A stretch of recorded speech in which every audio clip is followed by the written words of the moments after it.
हम बीच में एक बार चर्चा कर रहे थे महेश योगी की। महेश योगी को जो लोग नहीं जानते हैं वो लोग समझें कि ये था करपात्री स्वामी का गुरु भाई। स्वामी करपात्री जी धर्म सिद्धांत के प्रसारण के लिए जितना संघर्षशील रहे, ये व्यक्ति धर्म सिद्धांत के विनाश में उतना लगा रहा। अब ये कंट्रोवर्शियल स्टेटमेंट हो सकता है क्योंकि भारत में प्लस पूरे विश्व के कई देशों में महेश योगी के द्वारा संचालित बहुत से वैदिक विद्यालय चलाए जा रहे हैं, जिसमें भारत के बहुत ब्राह्मणों ने अध्ययन भी किया है और बहुत बड़े बड़े पदों पर पहुंचे भी हैं। ऑन अ सेकेंड पॉइंट मैं ये बताऊंगा कि नीदरलैंड्स की सरकार ने एक मुद्रा जारी की थी जो लगभग $10 के बराबर थी और उस मुद्रा का नाम था राम, और उस मुद्रा पर फोटो किसकी छपती थी? भगवान श्री रामचंद्र जी की।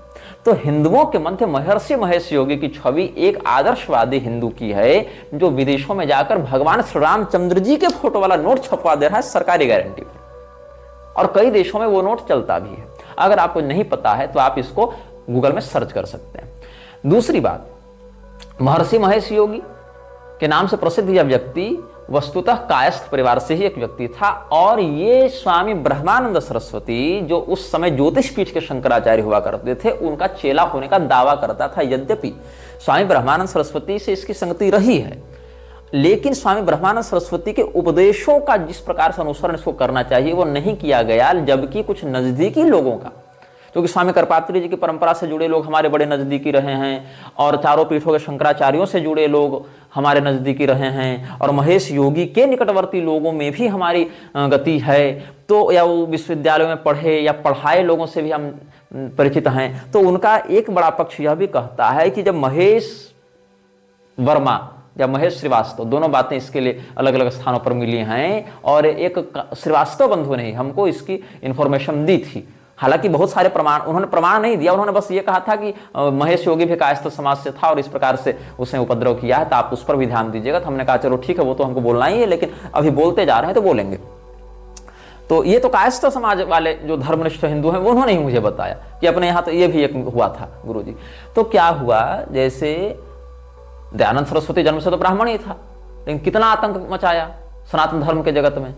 अब जैसे स्वामी नारायण का जो घनश्याम पांडे है वो भी जन्म से तो ब्राह्मण ही था, लेकिन उसने तो स्वयं को भगवान के रूप में घोषित करके खड़ा कर दिया।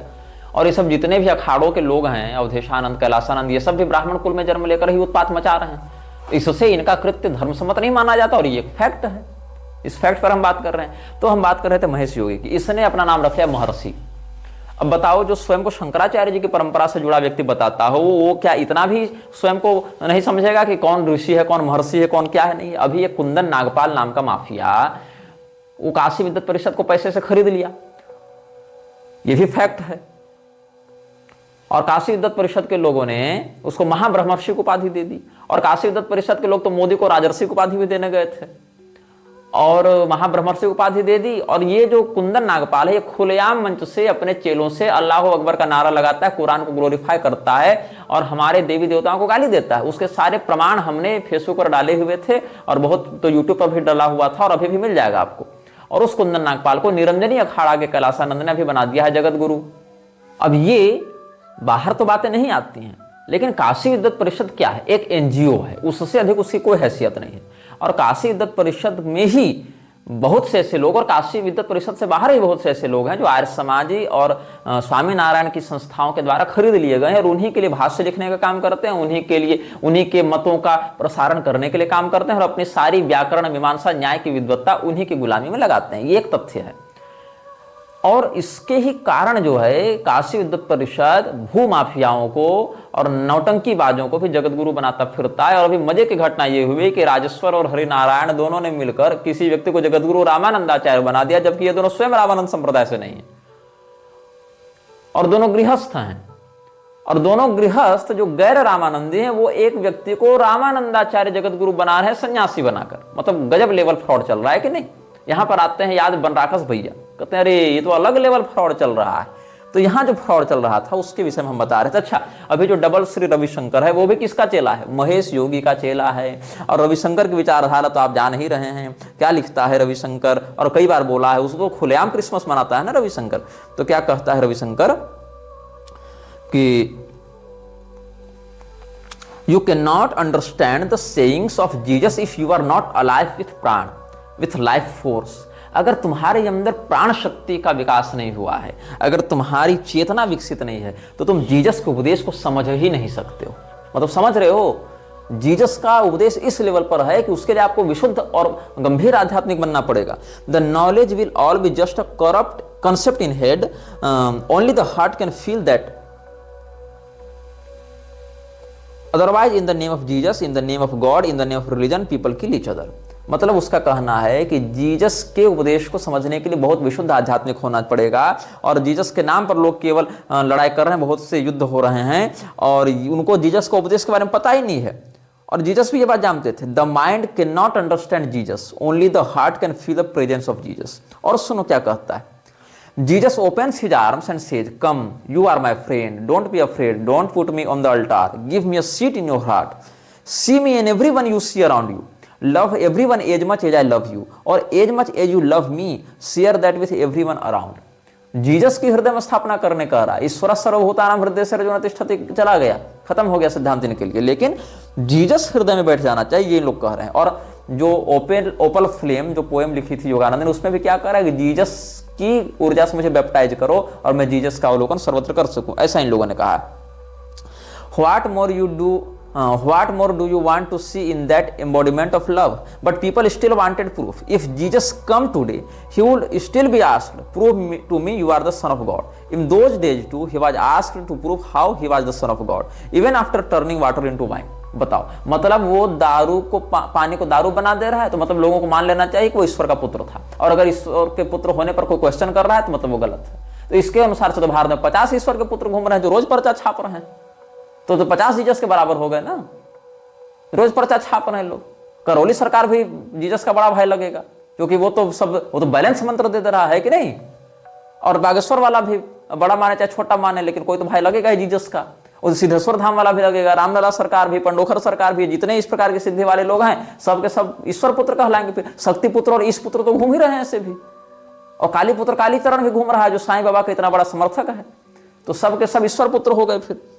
फिर हम ही लोग पीछे क्यों हटे भैया? तो फिर ईश्वर की सारी क्षमता ने कह दो ना, जीसस में क्या स्पेशलिटी थी सिवाय कांटी ठोकाने के और दारू पानी को दारू बनाने के। तब क्या हुआ? In those days to Ravishankar speaks about Jesus. He writes before the eve of Christmas. He was asked to prove how he was the Son of God even after turning water into wine. This is because the mind dwells on proof. The mind cannot understand Jesus. Only the heart can feel the presence of Jesus. Spirit is eternal and beyond birth or death. Spirit is love beyond name and form. When you are truly in love with Jesus, you will see Jesus in every name, in every form, in every nook and corner of the planet and beyond. Just take what Jesus said. He said, "God is love." That's exactly what the Upanishads say in ancient Vedic wisdom. मतलब वेद पारंगत था Jesus भैया, तुम कहाँ हो अभी? Double Shri उवाच कि जीसस भैया उपनिषद के पारंगत थे, इसीलिए एक पंक्ति में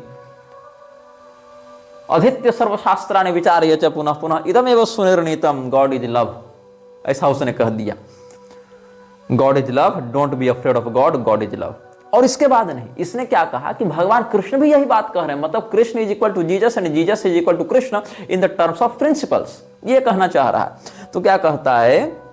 सो the same knowledge, essence and the same teaching that Jesus spoke of is in the Upanishad and the Vedas, and the same thing has been said by Jesus and Krishna also. क्योंकि Jesus ने कहा कि मैं मार्ग हूं, भगवान ने कहा मैं मार्ग हूं। जीसस ने कहा मेरी शरण में आओ, भगवान ने कहा मेरी शरण में आओ, मतलब Jesus equal to Krishna and Krishna equal to Jesus. And thus Ravishankar proves here with his absurd thoughts that Bible is equal to Gita and Gita is equal to Bible, यही कहना चाह रहा होगा ये। फिर तो Jesus said, I am the only way. Those exact words were said by Krishna also. गजब, I am the only way. The same was said in the Upanishad. There is no other way, there is the only way, and the way goes through Jesus. अब बंगलोर के आश्रम 13 मार्च 2011 में एक व्यक्ति ने पूछा था रविशंकर से, रिकॉर्डेड बयान है उसका, Jesus Christ is the only living God and you shall not worship any idol or God except me. If the Almighty is one then what should it be? अब सुनो, जो प्रश्न करता है उसने पूछा कि बाइबल के अनुसार जीसस एक जीवित देवता है और किसी भी अन्य मूर्ति या देवता की पूजा नहीं की जा सकती है उसके अलावा। ऐसा बाइबल का मत है। तो अगर सर्वशक्तिमान परमात्मा एक है तो फिर जीसस क्या हुआ? तो रविशंकर क्या कहता है? Shri Shri Ravishankar says yes, these words are said in almost all scriptures. ये बात हर पुस्तक में कही गई। लॉर्ड कृष्णा ऑल्सो सेज माम एकम शरणम व्रज, you take refuge in me and nobody else. So lord Krishna's words are exactly the same what Jesus said, I am only the way. तीनों बातों पर आप गौर कीजिएगा। यहां यह नहीं कहा गया है कि जीसस ने कृष्ण का अनुकरण किया या जीसस ने वो कहा जो कृष्ण ने कहा। यहां तीनों बार मैंने जो आपको कहा है वहां यही सिद्ध किया है रविशंकर ने। उसकी शैली पर ध्यान दीजिएगा। कृष्ण ने वह कहा जो जीसस कह रहे हैं, मतलब Krishna is secondary and Jesus is mandatory. Jesus महत्वपूर्ण है, मुख्य है, प्राथमिक है, अनिवार्य है, और कृष्ण वैकल्पिक द्वितीय पद पर है इन लोगों के लिए। मतलब कृष्ण के सिद्धांत को जीसस ने कहा, ऐसा प्रस्तुत भी कर सकते थे ये लोग, लेकिन ऐसा प्रस्तुत नहीं किया है। ऐसा कह रहे हैं कि जीसस ने जो कहा वही बात कृष्ण कह रहे हैं। मतलब जीसस के सिद्धांत को फॉलो करके कृष्ण प्रचार कर रहे हैं। और इस्कॉन के अमोघ लीला प्रभु ने तो खुलेआम बयान दिया था कि Gita is the sequel of Bible. भगवान कृष्ण ने गीता में वही कहा जो जीसस ने छोड़ दिया था। मतलब Gita is the second part of Bible, ऐसा उसका कहने का अर्थ था। और इसका वीडियो भी यूट्यूब पर उपलब्ध है।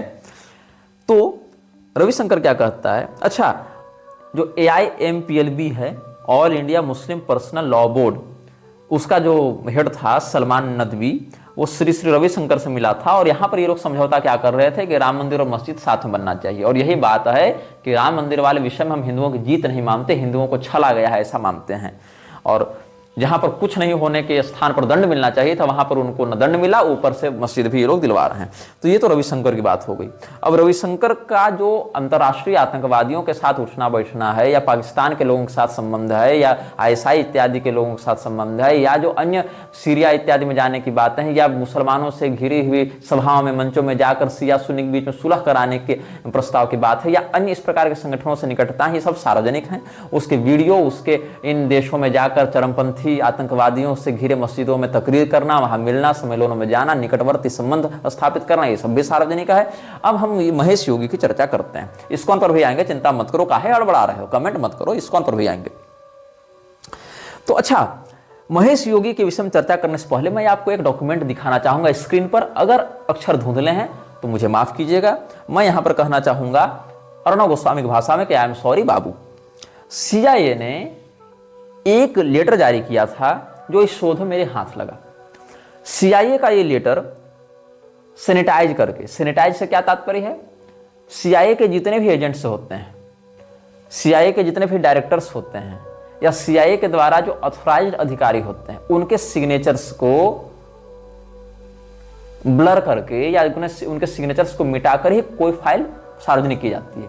क्योंकि इससे एक संदेह ये होता है कि अन्य देशों की खुफिया एजेंसीज में जहां हमारे कोई एजेंट्स काम कर रहे होंगे, उनके साथ किसी प्रकार का जो रहस्य है वो खुल न जावे, भेद न खुल जावे, इसलिए नाम तो बताते हैं। लेकिन वो नाम क्या होता है, कई बार एक शूडो नेम होता है। मतलब जैसे आप किंग्समैन द सीक्रेट सर्विस में देखेंगे तो एक नाम है गैलहेड, वो कोई नाम नहीं, वो एक टाइटल है। या जैसे आर्थर, ये कोई नाम नहीं, एक टाइटल है। या जैसे लैंसलॉट, ये कोई नाम नहीं, एक टाइटल है। CIA का यहाँ पर जो मैं आपको दिखा रहा हूँ उसका जो विषय है वो क्या है? बेवन मॉरिस जो महर्षि इंटरनेशनल यूनिवर्सिटी का प्रेसिडेंट था। अच्छा, बेवन मॉरिस के सिग्नेचर को ब्लर नहीं किया गया है क्योंकि बेवन मॉरिस तो भाई विश्वविद्यालय का प्रेसिडेंट है। लेकिन जो CIA का एजेंट था, डायरेक्टर था, और CIA का जो लोग CIA के बारे में नहीं जानते उनको बता दूं, central intelligence agency CIA America की एक बहुत ही तगड़ी और प्रभुत्व वाली खुफिया संस्था है जिसका अमेरिका की अर्थव्यवस्था, राजनीति और सैन्य क्षेत्र में बहुत गहरा हस्तक्षेप है। तो CIA के डायरेक्टर को लिखा था 25 जून 1987 को। किसने ये चिट्ठी लिखी है? बेवन मॉरिस ने। और ये चिट्ठी किस दिन सार्वजनिक की गई CIA के द्वारा? 1/9/2011। इसमें क्या है? Mister Webster, the honourable William Webster, director central intelligence agency, Washington DC, 2055। Dear mister Webster, it is a great pleasure to inform you that a presentation of Maharshi Mahesh Yogi's program to create world peace will be given on Wednesday, July 8, at 1 p.m. in the Gold Room number 2168 of the Rayburn House Office Building, South Capitol Street entrance. During this presentation, the technique to create coherence in national and world consciousness will be demonstrated. This is TM Siddhi, yogic flying, that aspect of the Maharshi technology of the unified field which has been shown through extensive scientific research to reduce violent and negative tendencies and promote positive trends throughout society. I cordially invite you and members of your staff to attend this presentation by senior faculty of Maharshi International University and experts in yogic flying. Earlier this year, on June 3rd, Maharshi program was presented at the United Nations in New York. On July 7th, the day before this event on Capitol Hill, it will be presented at the World Bank. We are demonstrating Maharshi technology now because of the urgent need to create an indomitable influence of coherence in world consciousness. In today's atmosphere of international terrorism and superpower rivalry, world peace has become the immediate requirement of every individual and every nation on earth. Our best efforts through negotiations, treaties and arms have never made a lasting peace. But today we have something new that has been proven to work. In Maharshi's words, with the total knowledge of the unified field of all the laws of nature now available, we have an approach to create world peace that is practical, reliable, effective and certain. On July 8th, we will explain briefly how Maharshi's approach can be applied to all areas of national life to create an invincible nation and an integrated world family. We hope that you, as a leader of this most powerful and creative country, will come and learn about a program which has the potential to at last fulfill the desire for world peace, that has been cherished by the wise throughout the ages. Sincerely, Bevan Morris, president Maharshi International university. ये CIA के records में RD P90G001521001102380035/7 इस record संख्या की file मैंने आपको पढ़कर बताई है। इस पत्र का सारांश ये है कि ये जो बेवन मॉरिस है, महर्षि महेश योगी के नीचे काम करने वाला एक अधिकारी जो महर्षि इंटरनेशनल यूनिवर्सिटी का अध्यक्ष है, उसने 25 जून 1987 को एक लेटर लिखा है मिस्टर विलियम वेबस्टर, जो उस समय CIA का डायरेक्टर था, और यह कह रहा है कि इस प्रकार का हम कार्यक्रम 3 जून को कर चुके हैं। कहां पर? यूनाइटेड नेशंस के न्यूयॉर्क स्थित केंद्र में, और 7 जून को हम लोग कर चुके हैं। 7 जुलाई को यह किया जाएगा वर्ल्ड बैंक के सामने, और 8 जुलाई को हम लोग करने वाले हैं ये साउथ कैपिटल स्ट्रीट एंट्रेंस में जो रेबर्न हाउस ऑफिस बिल्डिंग है उसके गोल्ड रूम संख्या 2167 में करने जा रहे हैं। तो क्या करने जा रहे हैं? तो हम उड़ाएंगे। क्या उड़ाएंगे? तो विश्व की खुशहाली शांति के लिए गो योगी गो। हम सफेद कबूतर नहीं उड़ाएंगे, हम योगी लोग को उड़ाएंगे। तो योगिक फ्लाइंग नाम का एक कोर्स करा रहे हैं हमारे गुरुदेव महर्षि महेश योगी, और हम इसमें लोगों को उड़ाएंगे। तो योगिक फ्लाइंग से तात्पर्य ये था कि ये लोग पद्मासन लगाकर बैठते थे और पद्मासन लगाकर ये दावा करते थे कि हम इतना इंटेंस कंसंट्रेशन करेंगे, इतनी गजब की हम साधना करेंगे कि हम बैठे बैठे लेविएट कर जाएंगे और 3 से 5 फीट हवा में चले जाएंगे। अब ये बड़ी चमकदार बात है, बड़ी जानदार बात है, बड़ी शानदार बात है, जबरदस्त जिंदाबाद बात है। क्या होगा कि भाई कोई योगी बैठा हुआ है एकदम पद्मासन में और खड़े खड़े बैठे बैठे ऐसे उड़ने लग जावे और 3 से 5 फीट चला जावे, लेविएट कर जावे बिना किसी स्प्रिंग या रोप या मैजिक के, योग बल से। और हमारे महर्षि महेश योगी जी, दयानंद सरस्वती भी महर्षि लिखता था ना, ये भी महर्षि लिखता था, तो महर्षि महेश योगी जी अपने शिष्यों को उड़ाएंगे और एक्सपर्ट्स जो सीनियर्स हैं वो ऐसा करेंगे। तो हे CIA के निर्देशक महोदय, आप और आपके कर्मचारी इस अलौकिक घटना को देखने के लिए आए। तो क्या फायदा होगा भाई? क्या ये कोई मैजिक शो है? नहीं। जब इतने योगी एक साथ इस प्रकार की चित्तवृत्ति से ध्यान करेंगे तो जो काम आज तक आप नहीं कर पाए वो काम हम कर देंगे। तो क्या हम नहीं कर पाए भैया? तो आप विश्व शांति नहीं स्थापित कर पाए, आपके पास इतना पैसा है, इतना हथियार है, इतने वैज्ञानिक है, लेकिन क्या कर पाए? आप कुछ नहीं कर पाए। आप पूरे विश्व को विनाश की ओर ले जा रहे हैं। हम बैठे बैठे ऐसी यहाँ से मानसिक तरंगे छोड़ेंगे ना, पूरी दुनिया केवल समतत्व की ओर बढ़ेगी। कोई रेवलरी नहीं होगी, कोई प्रतिस्पर्धा नहीं होगी, किसी के मन में किसी के प्रति वैमनस्य नहीं होगा, आतंकवाद का समाधान हो जाएगा, अमीरी गरीबी का भेद मिट जाएगा, और क्या ब्रदरहुड चलेगा। तो CIA को जब ये लेटर मिला तो CIA ने अपनी कमेटी बैठाई जो उसके विशेषज्ञ थे उनसे बात की गई कि क्या करें भैया, आवा है, बुलावा आवा है, जाना है कि नहीं जाना है। तो बिल बेकर नाम का जो ये विशेषज्ञ था उसने एक नोट तैयार किया। 8 जुलाई को कार्यक्रम होना है, 6 जुलाई को ये तैयार किया पत्र। एक पत्र किसके लिए? CIA के डायरेक्टर के लिए। इसमें क्या लिखता है? टॉपिक है invitation to attend a presentation by Maharishi Mahesh Yogi's program to create world peace, Rayburn House Office Building, July 8, 1987। क्या टॉपिक है इसमें?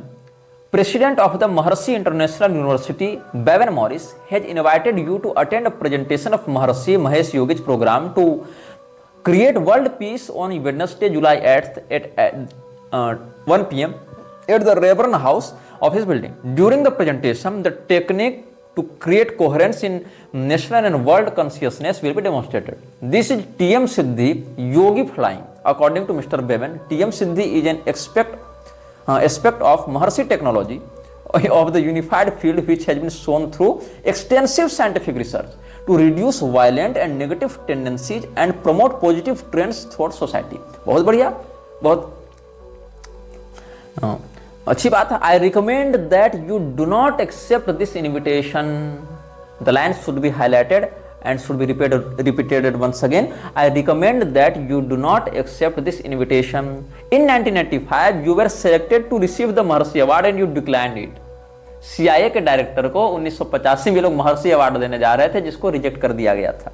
As you may know, Maharshi Yogi was the Beatles' personal guru and his followers are great proponents of transcendental meditation. वही TM सिद्धि, TM मतलब transcendental meditation. However, his teachings have not found a great following in the United States. Recently, according to an AP Newswire article, the organization was sued by one of its followers for fraud and liable for allegedly representing that a follower could learn to fly through self-levitation. In short, I do not think this group is deserving of your time. If you agree, a letter of regret to Mr. Morris is attached for your signature. इसने क्या किया? Bill baker ने, जो CIA का एक agent था और उच्च एजेंट था, उसने अपने डायरेक्टर को चिट्ठी लिखी कि सर, आपको जो पत्र मिला है ना महर्षि महेश योगी के संस्थान से, महर्षि महेश योगी का संस्थान इस लायक नहीं है कि आप वहां टाइम दे सकें। आप शब्दों पर गौर कीजिएगा। In short, I do not think this group is deserving of your time. ये औकात है। और ये क्यों है? आपको याद होगा एक बहुत बड़ा ग्रुप था, लंबा नहीं चला लेकिन बहुत फेमस था, द बीटल्स। बहुत बड़ा बैंड था। हमारे पूर्व प्रधानाध्यापक महोदय इसके बड़े के फैन रहे थे और ये हमारे 2 पीढ़ी पहले के लोगों के लिए बहुत बड़ा एक स्वैग का माहौल बनाता था, द बीटल्स।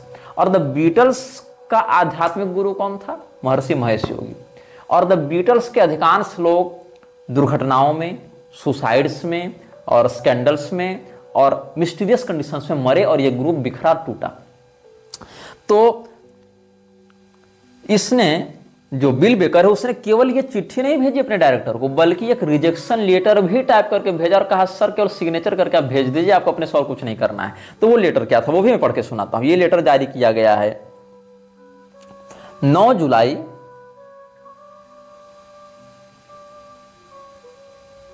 8 जुलाई 1987, ऐसा यहां पर हमको लग रहा है।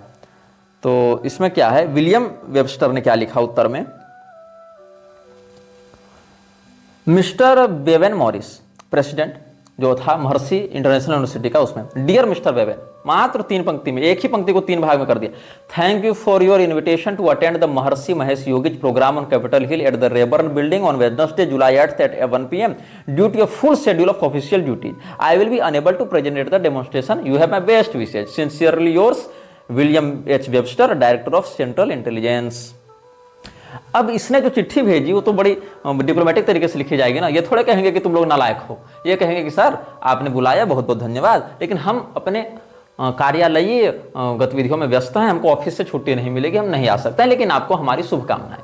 लेकिन अंदर की बात क्या थी CIA की, जो हमने पढ़ के सुनाया, जो बिल बेकर ने कहा कि ये लोग फ्रॉड हैं और आपका टाइम इनको नहीं दिया जा सकता है, और ये लोग जो हैं वो लोगों को भ्रमित करके, गुमराह करके उनको ठगने का काम करते हैं। इसीलिए in short, I do not think this group is deserving of your time. तो ये बात हमने CIA का लेटर आपको पढ़कर सुनाया। अब ये लेटर को अगर कोई क्रॉस वेरीफाई करना चाहता है, कहीं हमने खुद से तो टाइप करके नहीं कर दिया, बड़ी बात मैं कह रहा हूं, तो सुन लो, मैं सारा तुमको डिटेल बता रहा हूं। Document type crest, collection general CIA records, document number तुम नोट कर लो, FOIA का है, और क्रेस्ट है ESDN क्रेस्ट CIA -RDP900G00152R0011023@0035-7 ये इसकी संख्या है। और क्लासिफिकेशन कैटेगरी K में आता है। 10 पेज का डॉक्यूमेंट है। डॉक्यूमेंट जो है वो डिजिटलाइज किया गया था 2016 दिसंबर 27, और डॉक्यूमेंट को सार्वजनिक किया गया था 2011 सितंबर 1 में। डॉक्यूमेंट को 2011 में सार्वजनिक किया गया, और डॉक्यूमेंट को प्रेस में जो है सो सैनिटाइज करके भेजा गया था, क्रिएट किया गया था CIA की ऑनलाइन विभाग के द्वारा 27 दिसंबर 2016 को। सीक्वेंस नंबर है 35, और ये जुलाई 6 1987 को किया गया था। जुलाई 6 का ही वो था। कंटेंट टाइप लेटर ये था। 8 जुलाई नहीं था, वो मोहर में 8 हमको लग रहा था ना, वो 6 जुलाई दरअसल, क्योंकि सेम डेट का ये फाइल यहाँ किया गया है। तो अब हम आपको ये बता रहे हैं, over the years Maharishi also was accused of fraud by former pupils who claim he failed to teach them to fly yogic flying.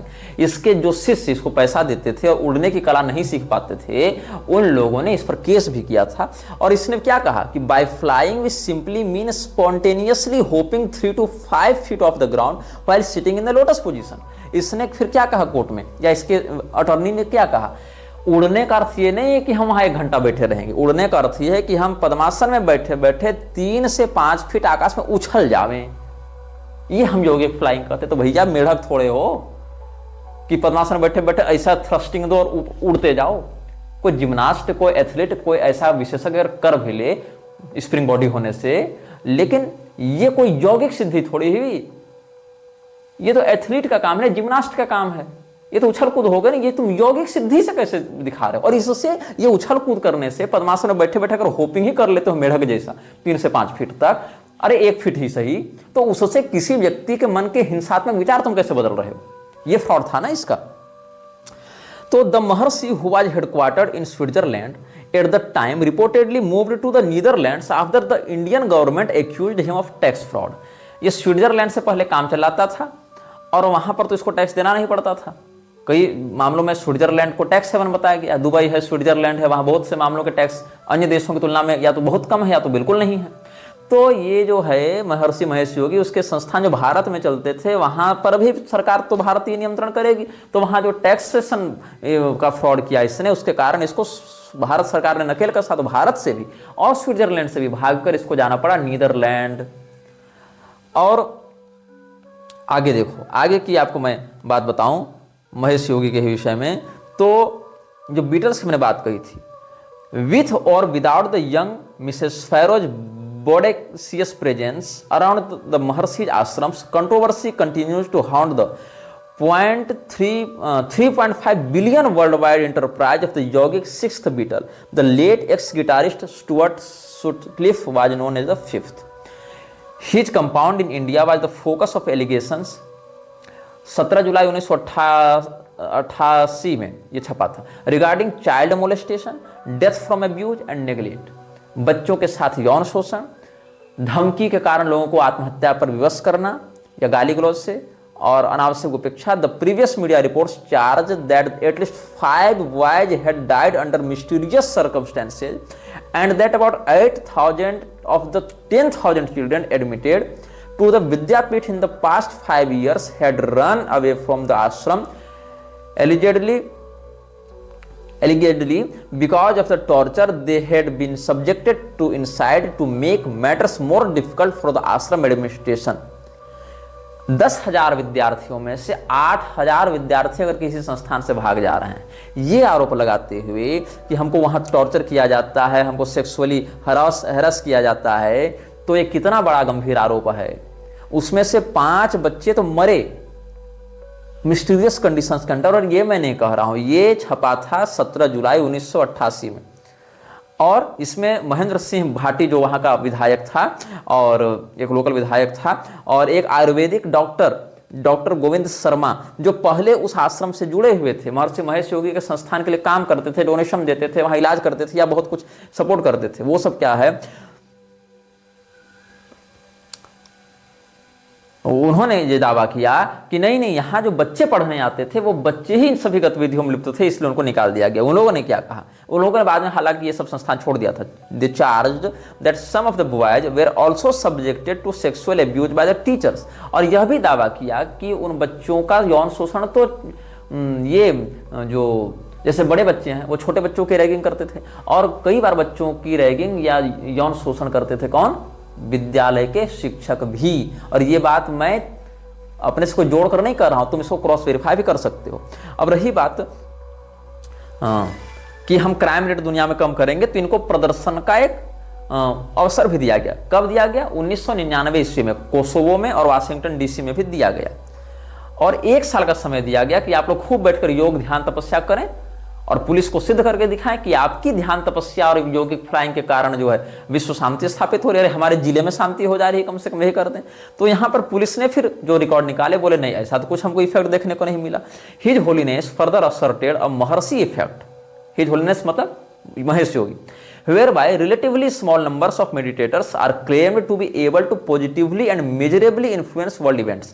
That phenomenon has even been alleged to measurably lower crime rates in regions such as Washington DC and Kosovo in August of 1999 via a accumulated good energy of the practitioners. As a press release on website states, when the group reached about 350 yogis flyers, the Kosovo destruction ended. Cross 2000 में छपा था ये कि जब 350 योगियों ने ऐसी क्रिया की, योग उड़ान भरी, तो कोसोवो का जो विध्वंस रुक गया। लेकिन in the early 90s 4000 of Maharishi's followers spent 8 weeks in Washington holding large scale group meditation. Maharishi Mahesh योगी के 4000 शिष्यों ने कितने समय तक, 8 सप्ताह तक वाशिंगटन में ध्यान सत्र चलाया था, और उन्होंने कहा कि इन 8 सप्ताह के चले ध्यान सत्र से वाशिंगटन का क्राइम रेट बहुत कम हो गया है। लेकिन जो पेरेज रिवाज में 2000 ईस्वी में छपा था, दे claimed they help reduced crime during that time but the district police department was unconvinced. लेकिन डिस्ट्रिक्ट पुलिस डिपार्टमेंट ने रिकॉर्ड दिखा दे कि देखो क्या फर्क पड़ा, हम तो नहीं मानते ऐसी बातें। तो बीटल की मैं बात कह रहा था, बीटल जो है, जो बैंड था, उसको लेकर भारत में 1960 में आश्रम जो ऋषिकेश वाला था महर्षि महेश योगी का, उसको लाकर बुलाया गया, और वहां पर कई बार वो आते रहे और वहां पर बहुत समय तक वो जुड़े रहे। लेकिन क्या हुआ, वहां जो मियाँ फैरो थी उसके साथ कथित रूप से महेश योगी के अवैध यौन संबंध बन गए, ऐसी बात यहाँ पर कही गई है। और हालांकि महेश योगी की मृत्यु 2008 ईस्वी में नीदरलैंड्स में हुई थी, लेकिन ये जो है उसमें आप पढ़ेंगे जो जॉन लेनन है, जॉन लेनन जब इससे दीक्षा लेने आया था, जो बीटल्स का एक निकटवर्ती व्यक्ति था, तो जॉन लेनन ने जब दीक्षा लेने की बात इससे कही और निकटवर्ती रूप से उसने जब फैरो के साथ अवैध यौन संबंधों के विषय में जाना और अनुभव किया, तो उसने कहा कि मैं तो यहाँ सच्चे गुरु की तलाश में आया था, लेकिन मैं समझ गया अब इस समाज में अपने हृदय के अलावा तुम्हारा सच्चा गुरु कोई नहीं हो सकता है। तो Maharishi Mahesh Yogi, the guru of the Beatles, enthralled the band with his antics and his preachings. The musicians visited India in the 1960s and stayed at his ashram in Rishikesh, Uttarakhand, an experience that they later claimed influenced their music for years. They parted ways with him. However, as there were reports that the yogi engaged in perverse actions and made sexual advances toward Mia Farrow, their relationship soured, with John Lennon later saying, "There is no guru. You have to believe in yourself. You have got to get down to your own God in your own temple. It's all down to you, mate." ये उसने कहा था। ऐसे ही भीमानंद नहीं था, एक भीमानंद जो है वो 1997 में जिसको गिरफ्तार किया गया था, वो सेक्स रैकेट चलाता था ऐसे ही सन्यासी का वेश धारण करके, और 2000 फॉलोवर्स उसके पुलिस से भिड़ गए थे जब उसको गिरफ्तार करने आया था, और मुंबई में सेक्स रैकेट चलाता था और दिल्ली में भी उसको गिरफ्तार किया गया था। ऐसे ही एक प्रेमानंद भी था, ये योगानंद और राधा वल्लभ वाला प्रेमानंद नहीं है, ये जो है वो श्रीलंका में सिविल वार चल रहा था और जब लिट्टे अपने चरम पर था, जिसमें राजीव गांधी को भी उड़ा दिया गया था, तो उस समय 1984 में, वो राजीव गांधी वाला कांड तो बाद में हुआ था, लेकिन लिट्टे तो चरम में था उस समय, तो उसी संगठन का हाथ था ना राजीव गांधी की हत्या में, तो एसेसिनेशन किया था उसने। तो escaping the civil war in Sri Lanka, Premananda moved to India in 1984 and set up an ashram for women and orphans in Tiruchirappalli Tamil Nadu में। तो तिरुचिरापल्ली में तमिलनाडु में प्रेमानंद ने एक आश्रम सेटअप किया था 1984 में, और वहां पर केवल अनाथ और महिलाओं को रखेंगे ऐसी घोषणा की थी। और वहां पर अरुल ज्योति नाम की एक लड़की भागी थी 1994 से। उसने कहा कि प्रेमानंद, ध्यान दीजिएगा ये अभी वाले प्रेमानंद नहीं है, तो कोई क्लिप काट के मत लगा देना।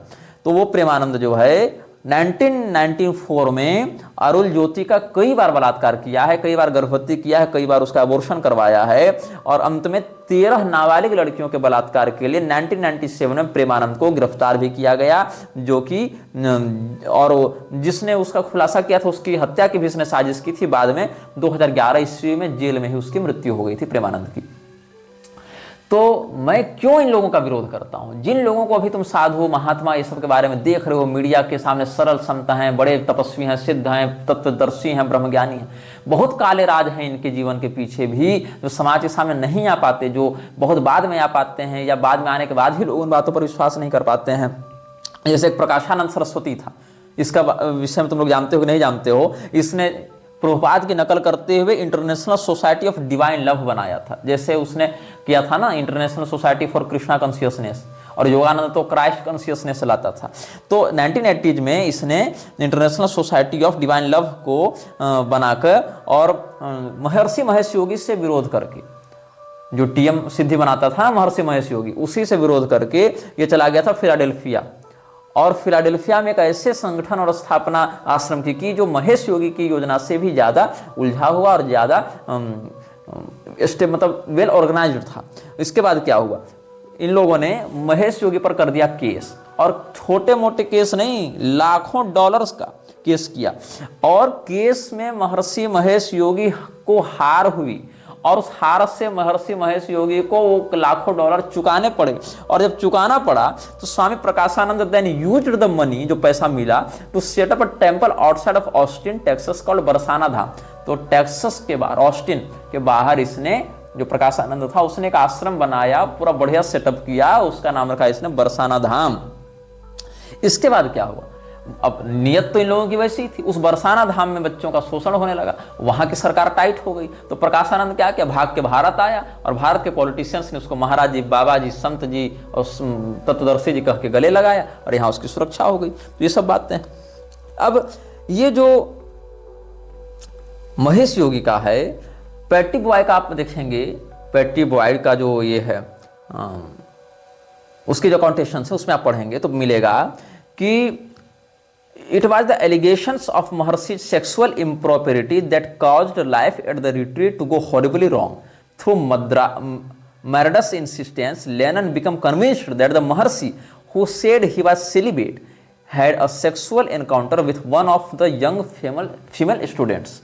तो इस प्रकार के आरोप जब लगते रहे, इससे बीटल ग्रुप टूटा। आरोप सही थे गलत थे इस पर मैं नहीं जा रहा हूं, इन आरोपों की वजह से ही महेश योगी को लाखों डॉलर चुकाने पड़े, कई प्रकार के केस हुए, और बीटल का पूरा उभरता हुआ ग्रुप बिखर गया। बीटल के संगीत के जितने लोग फैन हैं वो इस रहस्य को नहीं जान रहे होंगे। अब कुछ लोग अगर ये कहेंगे कि आरोप तो किसी पर भी लग सकता है, शिशुपाल ने तो भगवान कृष्ण को नहीं छोड़ा, ऐसा भी दावा करने वाले लोग हैं ना, क्योंकि बहुत सारे लोग तो मुझे भी बहुत कुछ कहते रहते हैं, तो क्या सब बातें सच हैं? तो सुनो, मृक्षराज की जो संस्था है फ्रीमेसन्स, उससे डायरेक्ट संबंध कैसे था महेश योगी का, इस पर मैं बात करता हूं। एक विलेज बिल्डिंग थी, विलेज बिल्डिंग के विषय में गूगल में मिल जाएगा, तुम खोज लेना। विलेज बिल्डिंग कहां बनाई गई थी? 1922 में फ्रीमेसन्स के द्वारा बनाई गई थी विलेज बिल्डिंग। तो 1960 में जब बीटल की भेंट हुई थी महेश योगी से भारत में, तो ट्रांसेंडेंटल मेडिटेशन के लिए इसको हेडक्वार्टर के रूप में प्रयोग किया गया था। उसके बाद जॉर्डी हॉर्मेल ने स्टूडियो ए बनाया, स्टूडियो ए नाम से वहाँ एक संस्थान बनाया था, और वहाँ पर स्टैनी डैम, टॉम पैटी ये सब को किया, और स्टूडियो रूम वहाँ पर बनाए। उसके बाद जो जेफ ग्रीनबर्ग है, ये सब जो विलेज का सीईओ बन गए थे 1995 में ही वो सब बने, तो ये सब फिर इसको सुधार के बिल्डिंग बना है। तो the village building was built by the Freemasons in 1922 as an early Masonic temple. In the 1960s, Maharshi Mahesh Yogi, whom the Beatles met in India, used the building as his headquarters when he brought transcendental meditation to the United States. ये बात है। तो Freemasons के घर में रहते हुए, Freemasons की बिल्डिंग का प्रयोग करते हुए ही महेश योगी ने वो सारा सेटअप किया है। बताओ, एक ऐसा व्यक्ति जो भारत की मुख्य धारा से नहीं है, सनातन धर्म की परंपरा से, वो ब्रह्मानंद सरस्वती जी के सामने स्वयं को ब्राह्मण बताते हुए जाता है। ब्रह्मानंद सरस्वती जिसको संन्यास की दीक्षा देना चाहते हैं, शायद दे भी दिए थे या नहीं दिए थे, ये तो मैं नहीं जानता। लोग कहते हैं दिए थे, फिर कहते हैं कि नहीं, पता चल गया था तो कहा कि नहीं मैं नहीं दूंगा, तो फिर वो वहां से विद्रोह करके निकले, विदेश गए और फ्रीमेसन्स के साथ रहे। फ्रीमेसन्स के घर का प्रयोग किया, जहाँ पर कोई गैर अन्य कोई व्यक्ति वहां जा नहीं सकता, वहां पर हेडक्वार्टर बना कर रहा। और उस व्यक्ति ने बहुत कुछ ऐसा किया। हालांकि वैदिक विद्यालय बहुत खोले उसने, और वहां से बहुत बच्चे पढ़कर निकल भी रहे हैं, निकले भी, लेकिन वहां पर वैदिक मर्यादा के अनुरूप चलते हुए, वेदानुशासन का प्रयोग करते हुए वेद पाठ नहीं कराया जाता है। वैदिक मर्यादाओं का हनन करके एक सेकुलर मानसिकता बनाते हुए, जैसे वैदिक पाठ का, वैदिक संहिताओं का, वेदाध्ययन की जो मर्यादा है, परंपरा है, जो वेदाध्ययन की जो भ्रंशकारिणी वृत्ति है कि कैसे वेदाध्ययन के अधिकार से व्यक्ति वंचित होता है, उन सभी बातों का ध्यान न रखते हुए जो स्वयं इस प्रकार के आरोपों से घिरा था, वो व्यक्ति क्या वैदिक मर्यादा की रक्षा करेगा। संस्थान तो खोले गोविंद देवगिरी ने भी है, लेकिन क्या हो रहा है, गोविंद देवगिरी जाके श्रीलंका के बौद्धों के आगे माथा टेकते जा रहे हैं, नेताओं की चाटुकारिता करते चल रहे हैं। तो ये सब बातें जो हैं हम आपके सामने सप्रमाण सब कुछ रख दिए हैं। सारी बातें सीआई के लेटर तक की हमने आपको यहाँ पर दे दी है, बात स्क्रीन पर लगा दी है, और अन्य अनुभागों में फिर हम आगे के प्रकरणों पर चर्चा करेंगे। यह वीडियो जल्द ही हटा दिया जा सकता है। कृपया थर्ड पार्टी ऐप्स का उपयोग करके डाउनलोड करें। आप इस वीडियो को अपने चैनल पर फिर से अपलोड भी कर सकते हैं।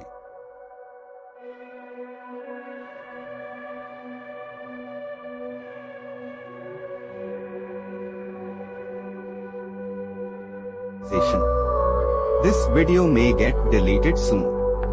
Please download using third-party apps. You may also re-upload this video on your channels. Thank you.